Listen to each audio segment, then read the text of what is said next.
a credit card hack that will help you save interest next time you make a large purchase.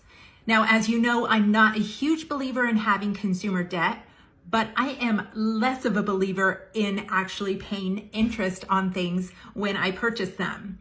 So for us personally, we don't have any debt that incurs interest.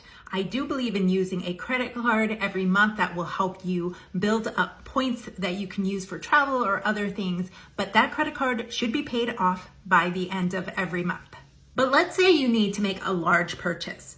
Many retailers offer zero interest for a certain amount of time if you pay off the debt before that time period. Now, obviously, the minimum payment is not going to state this, so you're going to have to come up with your own plan.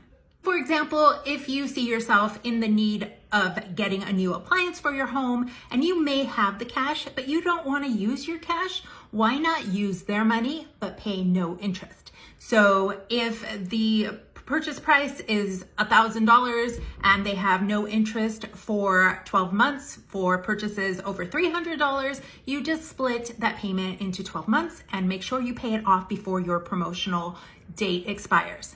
Now here's my hack. What if you don't make it to that threshold of the amount you need to spend? For example, many companies offer 6 months financing with the purchase of $299 or more. Let's say your purchase is only $250. I found myself in this predicament recently when purchasing some equipment for our yard, and the purchase price was only $260 and I needed $299 to get no interest. What I did is I bought a gift card for $40 from the company that I can use at a later time. This is a company that I use all the time. It's a home improvement store that I think you guys use too. And then I was able to meet that threshold, and now I have 6 months to pay off that purchase with no interest. Hope this helps.